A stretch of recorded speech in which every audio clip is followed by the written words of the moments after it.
বড় বোনকে কেউ এইভাবে মারে? বড় বোনকে মারলে কি হয়? বোনকে মারলে কেউ ভালো ভাই হতে পারে না।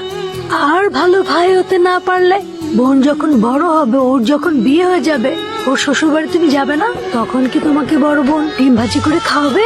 বুবু শোন না। কি হলো রে? গ্লাসটা কে ভাঙলো? না না মা, কিছু হয়নি, আমার হাতের লেগে গ্লাসটা পড়ে গিয়েছে। বুবু সরি, প্রমিস আর কখনো করবো না। হইছে, এবার তুই এখন খা। তাহলে তো শ্বশুর বাড়ি গেলে ডিম ভাজা করে খেতে দিবি তো? ভাবি, ভাবি দেখো কে আসছে। জান্নাত, কেডা এরা? আমার ভাই। তোমার বোন সারাদিন কতবার তোমার নাম নেয়, তুমি জানো না? মান্নাত এটা করতো, মান্নাত ওইটা করতো, মান্নাত এমন, মান্নাত তেমন, কত কথা যে কয়।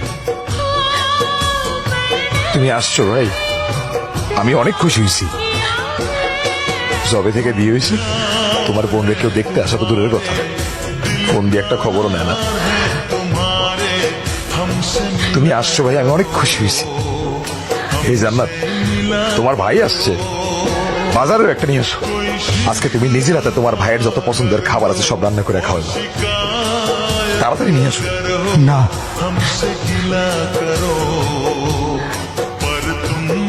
কেন? ও বুঝছি, তুমি মনে হয় আমার কথায় কষ্ট পাইছো। আমি আসলে কিছু চিন্তা করে তোমার কিছু বলি নাই ভাই, মনে কোনো কষ্ট রেখো না। মা বলতো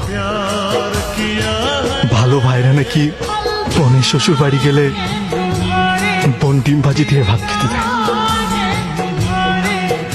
আমি ঢাকা থেকে এই পর্যন্ত আসছি আমি শুধু আমার বোনের হাতে ডিম ভাজি দিয়ে ভাত খেতে।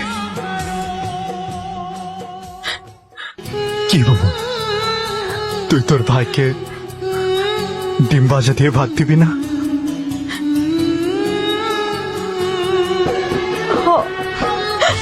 কি মতো